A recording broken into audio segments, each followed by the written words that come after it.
So he will start his turn again now. And then Carl on the left playing white.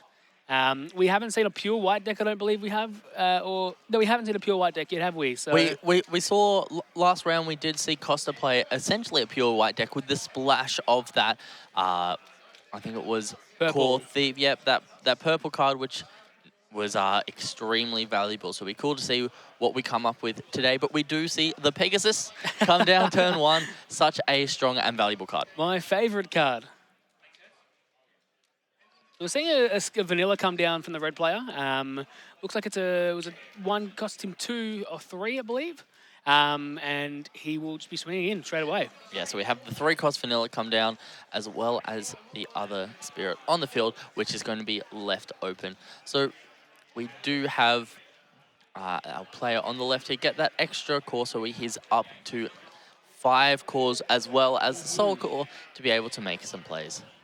And white having so many reduced cost cards, you can make a lot of value out of just your minimal cores you have. Most definitely, especially these Pegasus, which is coming down for 2 at the moment. Gotta love the Pegasus. He's just gonna keep playing him, I reckon, and just flood the board with those Pegasi, as I'd say.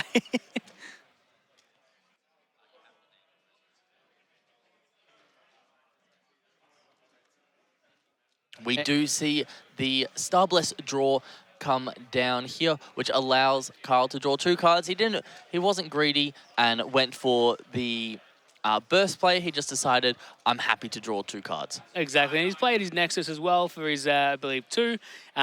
Bit harder to see what Marco is playing in his hand on the right, because he does, often put the cards down, but we'll be able to make them out hopefully when he puts them up. Most definitely. I believe Carl just drew, is that the 7 cost? We can't see it now, but I believe he did draw that 7-cost Elk that we were seeing so much last game. It is such a fierce card, that Elk. Just able to get so much value. And I believe the Nexus that we have down from Carl here is this Sacred Thunder Peaks, but I'm just going to quickly double check that. All right, just sort of figuring out what they want to do with their cores. Drawing 2 cards here as well.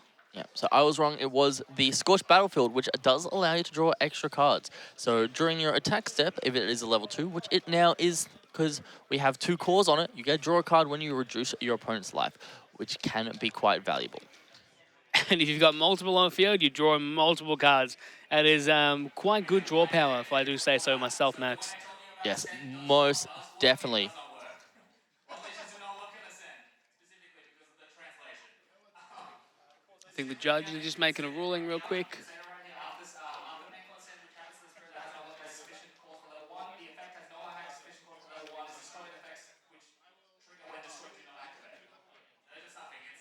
Okay. So we just see the Carl block, the vanilla attack, which ends up just killing both the vanilla and the Pegasus. Going into Carl's next turn. So we're still on 4 life with the red player on 5. Just trying to, establish a board from Carl's end of things. Yeah, Carl does have a spirit here called Snowflake, in which we haven't seen come down from any of the wide players yet. However, it is extremely good, especially in this matchup, because it has armor red.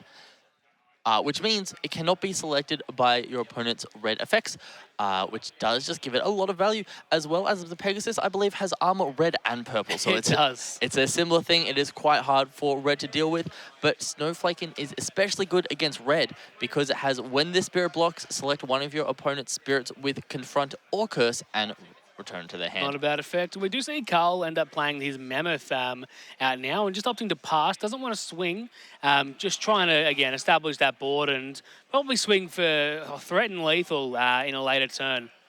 Yes, definitely. We do see this spirit here have 6 cores on it, I believe. So that will be a level 3. And then we also see Nebula Dragon come down. Just a little bit of finicky moving around our course here, as you're allowed to do. But we do see, I think it's Nebula Dragon Andromeda, I think. You are correct. You're on top of the names. It does have the when played effect. You get a KO a 3K DP, BP or less. However, They all have armor red, which is where this is the first time we're seeing this armor effect really come in. Now we're going to be able to see a couple of different effects pop off rather than just, going from, oh, I'll pop your stuff, you pop my stuff. It's going to be a bit harder for the red player to push into this white player because of all the armor. Most definitely. Now, Kyle can either take the hit here or he could block. It looks like he just opts to take the hit. He's just trying to get as many cores as he can. He's probably going to get to 2 life and then just start using those absolute ice shields and try and just survive off of that, I reckon. Yeah, he does have the Starblast draw in hand. He may end up using that to, looks like he is going to use that to draw 2, try and see more in his deck. Yeah, definitely. Yep, there we are. Crazy how splashable of a card that is, considering it just does draw 2, but everyone's running it. Even if you're paying 4 for the draw 2, it's definitely a worthwhile effect. I mean, I've never seen a game where it allows you to just play every single color and with really no drawbacks. Yes, you're not going to be able to reduce cost in certain colors, but there's essentially really no drawbacks to playing multiple colors. Yeah, essentially. And what we see here is we do have the Mecha Beast Numagard or something along those lines. The big elephant. The big elephant comes in for the attack, and it does have those 4 cores, so it's level 2, which means it will get its refresh at the extra refresh step at the end of the turn. I believe that is playing down the burst, just in a bit of a different section here. Now, it looks like he's played a Rain Needle, Marco has, and he's going to try and probably swing in or either swing in or leave a couple up. Yeah, he's just going to swing. With Carl potentially just going to block that and let it die, I reckon. Yeah, he's got a couple options here because all his spirits do have 1,000 BP at the moment. That is Marco's spirits, but we will just see it die, and then the big Nebula coming through, threatening another damage. And how much BP is a Nebula on? Is that on 1K as well? The Nebula has 6,000. 6,000, yeah. I believe if that's 3 cores, I can only see 2 myself, but I'm not the best with 2 cores. 2 cores, in which case it only has 4,000 BP. But it does get the 1,000 extra BP from the Nexus, so it would be 5,000 total. Yeah, okay. So Marco's doing a very smart thing by not putting too many cores on this Nebula. Otherwise, that Prickly Snowflakin would be able to just return it back to hand when it attacks. We do see the Nexus come down here for Carl, which reduces his cost of other mech beasts if he wants to play them. And we're actually seeing Carl finally swing into life now. He's taken 2 damage so far and going in for a 3rd damage, which is putting him in a pretty tough position. If his opponent doesn't see an absolute ice shield, it's going to be tough because that Mammoth is just giving him 2 more blockers as well. Yeah, definitely. And the great thing about the Mammoth is the fact that it gives you the refresh step. Not only do you restand your blockers, but you also get your cores back from the trash. So it just makes it easier to do stuff like absolute ice shield or respond during your opponent's turn. That is incredible. I did not know you could actually get your cores back. I thought it was just restanding the spirits. We do see a big guy come down. Is that the white one? Is this a splash of white? White, yeah. Looks like it's a 7 cost as well, I believe. It looks like, to me, the Dulgan Mechalord Dim Diner, which is the worst pronunciation I've ever heard of a card. You do get a when attacking effect where you can pay the Spirit Core, which I believe is what we saw Marco do, to select one of your white spirits for each Nexus that is controlled, and it can't be blocked. Okay, not bad. So Carl on 2 life now. However, but potentially gone for game. Yeah, Carl does have 3 spirits on the board, and Marco only has 1 blocker. But we can see Marco has an absolute ice shield in hand. He does, and he's going to have to get rid of, most likely, one of... Well, doesn't have to get rid of Spirit, but... Oh, there we go. There's the absolute ice shield from the burst. I didn't even see he had one in burst. No, he was playing his burst a bit to a whiz, but we'll see if we can get him to... Okay, I see, yeah. Like that there. Oh, so he places the burst there, so I didn't even see that there.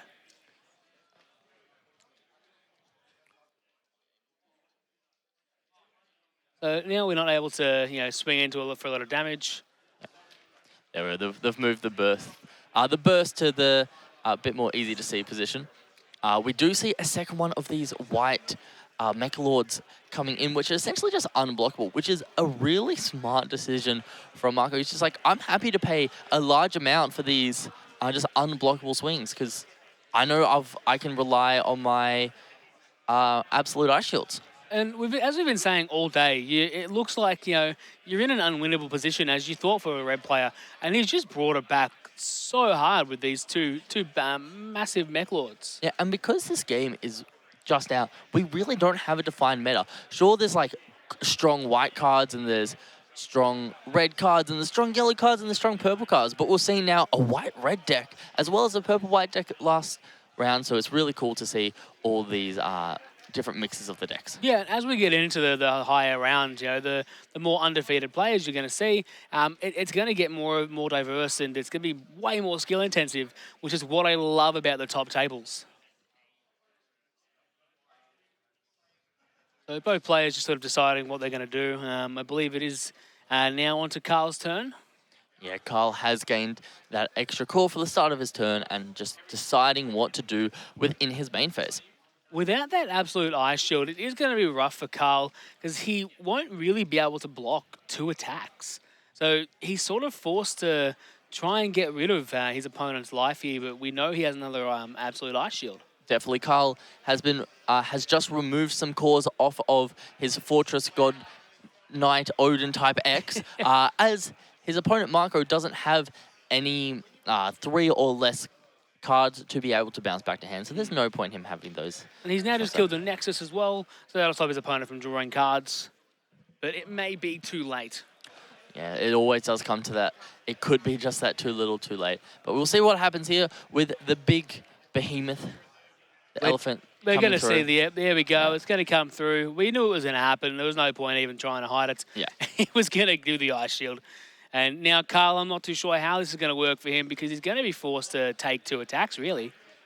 Yeah, because... Oh, no, he's not. He doesn't have the Nexus. He doesn't so have he's the Nexus. forced to take 1 attack. Only so he one. might be able... Oh, yeah, it's tough. It'll be interesting to see how many pieces can be developed. Oh, it's going to Burning Force. 1 there. So there's 2 blockers for 4 attacks and Carl's on 2 life. And one of them's unblockable, but that's all right. When you're going wide, it doesn't really matter. One of them's going to go through anyway, but we will see Carl be able to draw 3 cards if his big behemoth dies. Exactly. He's going to be forced to take this life here. Hopefully he has that... what is it? The card that lets him block for eternity? That is Suppression. So we'll see the block come down here. And maybe he has Suppression in hand. Does he have it? Does he not? No, he doesn't have it. And we'll see. Or he's baiting Dragon. his opponent. Oh, that looks like a Suppression to me. Yeah, that's Suppression. He's just baiting his opponent to attack more. And he will be able to hopefully swing in for game next turn then. Yep, so Suppressions. The elephant gets the power. And we... That's incredible. Yep, the Nebula has now passed away from having less BP than this massive Mecha Beast Fortress. And it really just goes to this Mecha Beast Fortress is one of the best cards in the set. 100% I believe it is. And as we've been saying all day, we keep thinking someone's going to lose. But we never get to that point. It always goes on. There's always that just 1 or 2 cards in hand, which really just push the game out for an extra 1 or 2 turns, and anything can happen once we go in those 1 or 2 turns extra. Certainly does, and he's going to draw 2 with the Star Blessed draw. I'm not too sure why he'd want to go for that, but he may have an alternative, ulterior motive, and is just trying to gain some extra advantage. Okay, yeah, we're seeing another card being played. Depending on what he has in hand, Marco, he might be able to get out of it. But with 1 block, it's going to be a bit rough. Yeah, these are head Ice Made Fullers. They don't do too much aside. We do see the Burning Force to kill both of the head Ice Made Fullers. So it looks like Marco will be surviving another turn. As we say, there's not much Marco can do unless he can do something, Exactly. and of course he can do something. And that is exactly why I didn't say I think Marco's lost this turn. There we go, they're scooping. They're scooping. Looks like we are going into game 3. There was nothing, I believe, nothing Carl could do there. to stop the unblockable 7. And I think at least 3 or 4 of those damage that Marco came down with were those 7 cost, just unblockable attacks. Yeah, it was 3 damage that those unblockable attacks put in, and they put in a lot of work. It sort of makes you think, do I want to play a Nexus now because he's got those 7 costs? Yeah, definitely. Because as soon as his Nexus came down, he can't remove his own Nexus. So at least one swing every turn is going to be unblockable. So even removing his opponent's Nexus, sure, that stopped one attack. So it gave him an extra turn, but he can never stop both attacks. Yep.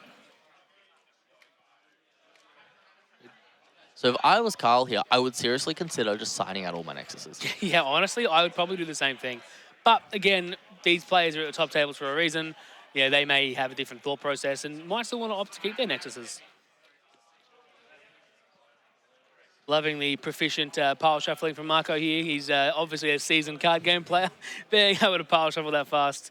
I've been playing card games for close to 5 years now, and I can't even pile shuffle that fast. Yeah, the real pretty ones is when you see the players like just in one motion just kind of go outwards and inwards, and it's just like get the pile shuffle real fast. I haven't seen many players who can do that, but when I do, I marvel at it. I think it's brilliant that they're able to do it. Yeah, and Marco offering the cut here, but Carl is still...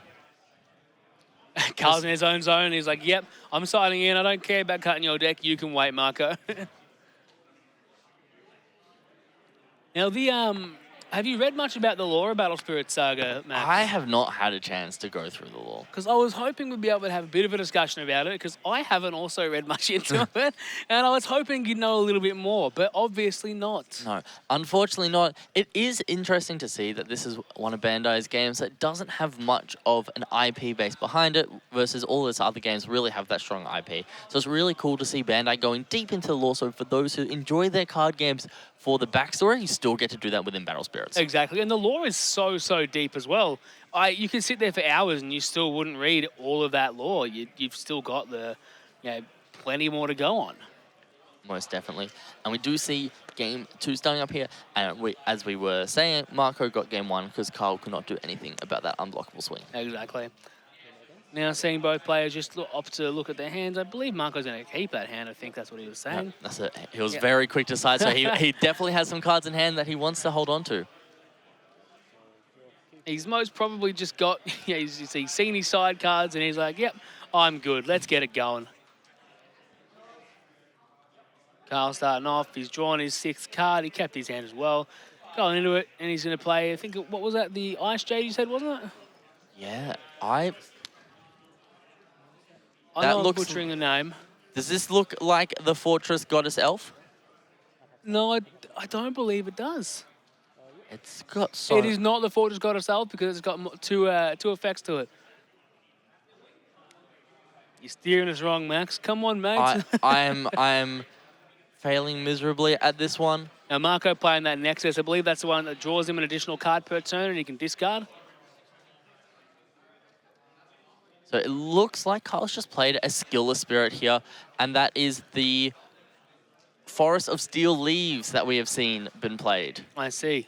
Which does have a level 1. If you have a burst card set, your white Nexus cannot be destroyed by the effects of your opponent's red spirits or magic. So it's very much an anti-red hate. However, Marco's been really sneaky in here and probably saw this coming in. And it's like, you know what? I'll run my own white cards.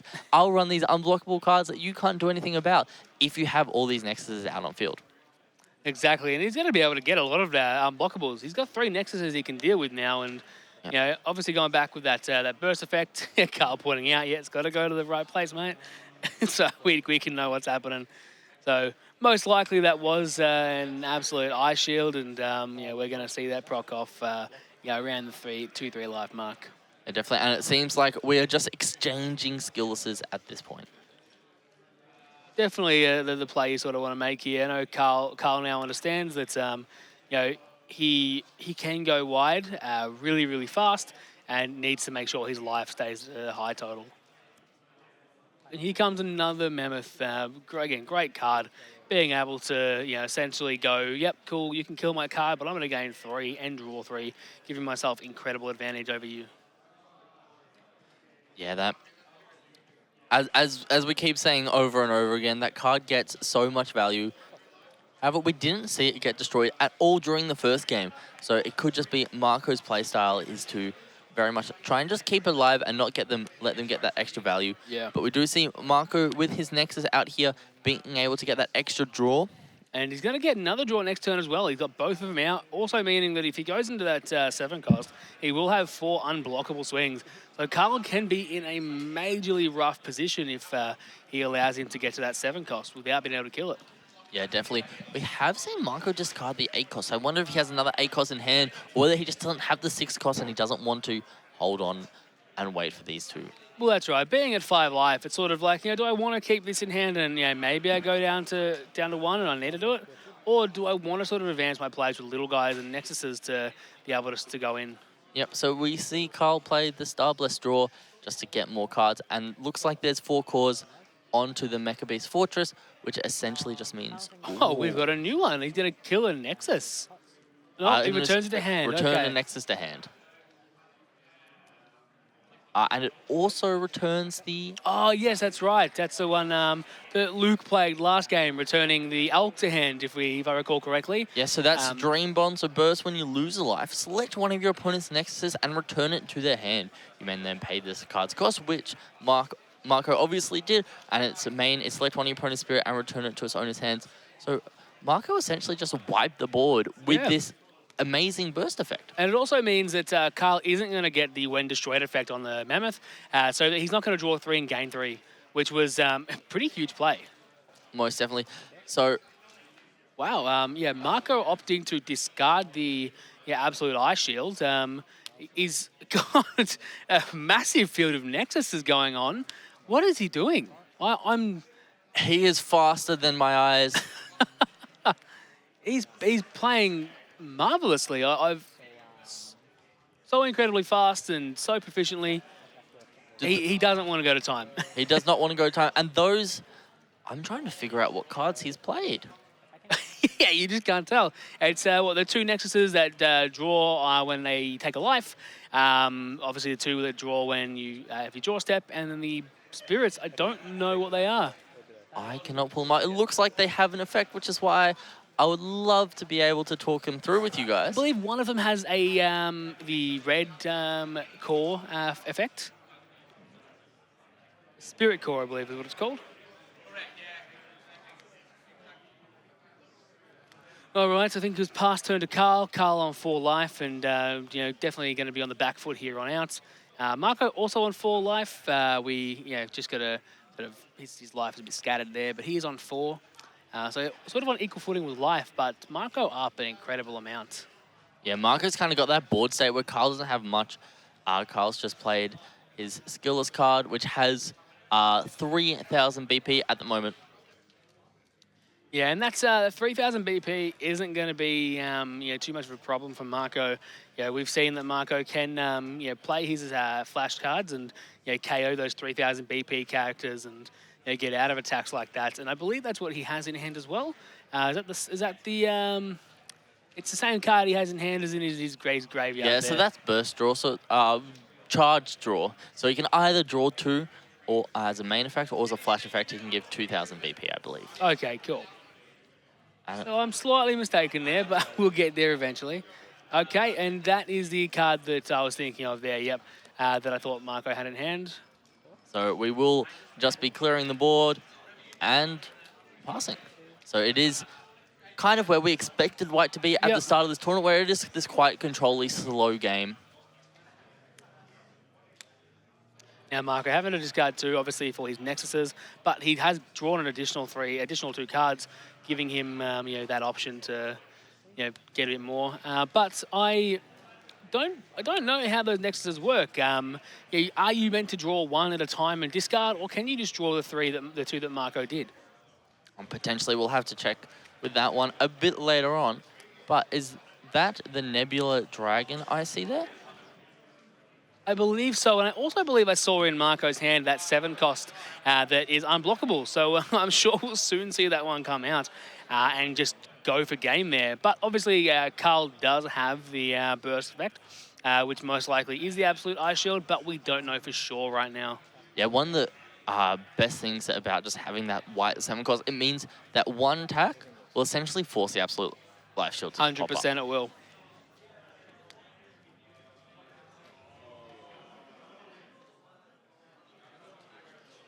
All right, both players just sort of deciding what's happening, and looks like he's swinging for some damage. Yep, and there we go. The oh, okay, Oh. it is that one. It is. And Returning, yep. Yeah, he's not going to pay the cost, just returning a Nexus to hand. All right, and going to block. All right. Yeah, he didn't have the card. I don't think he was able to pay the cost to return a card to hand, and I think it was just better that he blocked because the same result was going to happen, really. Yeah, most definitely. Now, over to Carl's turn.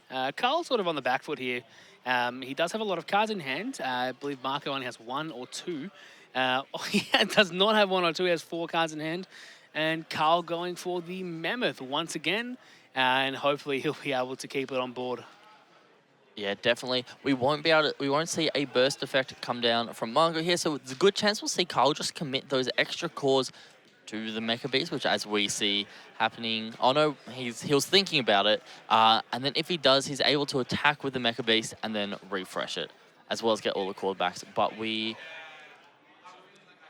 thinking here, we're paying 3 to bring out another Nexus. I have not seen that one before, Max. If you can grab that one up so we can understand what's happening. I sure can. So that one there is the Infinity Mothership. So at the start of your, during your opponent's attack step, at the start of the step, place all cores from your trash into your reserve. That is actually a really, really good thing. Obviously, we do know that Marco has that 7 cost in hand. He's going to have a bunch of unblockable attacks. He can have up to 7 unblockable attacks if he really wanted to. But I can see he's going to, he's playing 2 Rain Needles. And he's probably just going to play the 7 cost and swing for game here. Yeah, so he can only give his white spirits unblockable. Okay, I see. Yeah. So that's my bad. So there's the Infinity Mothership there. So the other cool part is during your core step, if you control a Mecha Beast, you are able to gain an extra core. So we may see the suppression come down. All right, so there we go. Suppression. There's the suppression, so he can just continue to block with this Mech Beast. Now Marco really has no other choice but to pass turn because he doesn't want to swing. He's just going to keep blocking and lose his board. But we will see a couple of things happening in the next turn or two. This is a very close game. Yes. Carl is definitely running out of cards in hand, though. He only has 3 left, so it'll be interesting to see what his line of play is. And his opponent being what he does, another Mammoth. That just doesn't stop coming, does it? Yeah. That's just so much pressure that these mammoths are allowed to apply. And because we've got that Fortress Metropolis Newman City, is a mouthful, I know, it does just allow you to make the Mecha Beast a bit cheaper. However, I believe he already had enough white sources to get it for the cheapest it can. Yeah, that's right. He had 4 on field, so I believe it reduces by 5, am I right? I think it's only reduced by 4. Okay, cool. That's perfectly fine. He's swinging for a couple of damage. He can only do 2 damage here, so he's probably just going to allow him to take the 2 damage. I don't think he's going to block. No, he is going to block, and then, that's it. Carl on 3 life, Marco on 2. We're going to see, hopefully some cool players come up next. Yeah, definitely.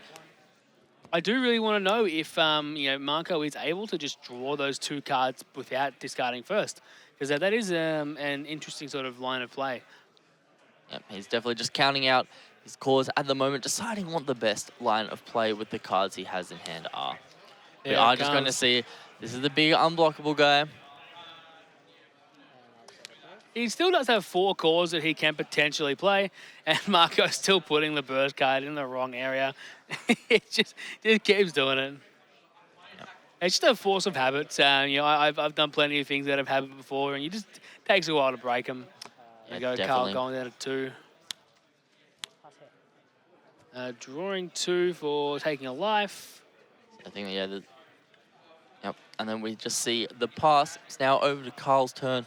And Carl's in a little bit of a predicament with this 7 cost white spirit. Because if another one comes down this turn, there's not much Carl can do. I believe that's a foil Fortress God Knight Odin type X. Yes. Starting to get that name pretty down pat. It is able to bounce a 3 or less on attack, but I don't believe we have any of those on the field. It's a lot of cores on that card there. I'm not going to pronounce his name because I will butcher it. It's a lot of cores on that card there. And obviously an absolute ice shield coming out again. Drawing 3 more cards, discarding 2. You know, he's soon to deck out, surely. He's drawn at least what, 4 times? He's gone, you know, Yeah. 12 deep in his deck. I'm sure it's another burst in the wrong position again. Come on. Yeah, so this is what I was talking about. That second Oh, wow. white Okay. spirit here. Now, going to give the other one unblockable. Unless Carl has an out to it, that's just going to be the end of the game here. Yeah, exactly. I'm That's just it. going to And see we've the got shake hands. Marco winning this one. Look, really good work by Marco. Very well played. Same with Carl. It was you know, a very close game, the second game, but it just shows that, you know, it's in these top sort of tables that your opponents know what they're doing. Yeah, definitely. And those unblockable 7-cost white spirits are just so much pressure. And Marco was able to develop them by just stalling out a couple turns, and then one after the other with Carl not being able to remove him. That was 3 damage that Carl couldn't do anything about. And he just didn't see enough absolute ice shields to remain with that high enough life. Exactly, and now we've got you know, about 28 minutes left in the round. So I believe if we are able to, we'll get a player interview with Marco just to go over, you know, his choice in deck, and that should be with the main man Max. Yes, indeed. It will be very lovely. So hopefully we'll be able to have Marco over here soon. Yep, so we'll go into a little bit of a break first, just to sort of give the players some time to, you know, relax from that stressful game, and we'll come back with Max and Marco. Sounds good. Beautiful.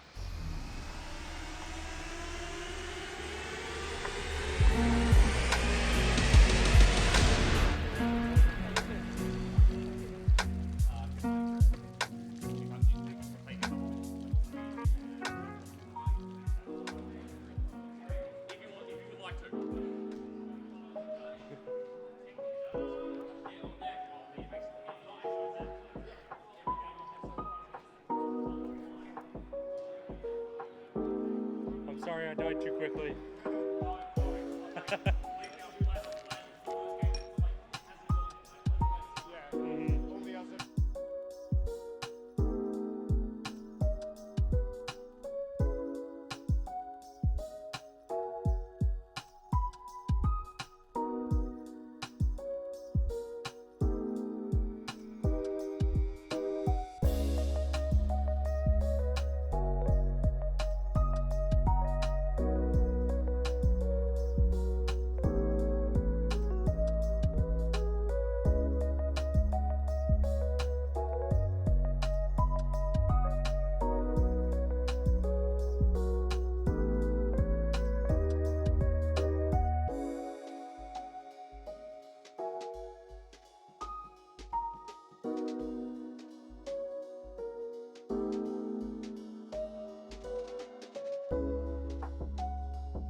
Hey guys, I am back with Marco, who just won on in round 4 on stream. So first of all, congratulations, Marco. Thank you. So first question, how did you come up with the idea of running those big white-red costs, the big white 7 costs in your red deck? Because white is always my obstacle for red deck. So basically, we can't beat the Enterprise. So I come up with the unpluggable attackers. Nice. Well, it definitely worked out for you there. You stole both game 1 and game 2 with that big white 7 cost. And then we had a quick chat before. You've been playing the Japanese game. Yeah. How long have you been playing that for? Maybe like 10 years. 10 years old. Oh gosh, so you're a seasoned veteran in the game. No, not that serious. Well, thank you very much. Yeah, so hopefully you do well in the rest of your tournaments. Your deck is superb. Hopefully we'll get to see it on stream again tomorrow. Yeah, thank you. But thank you very much, Marco.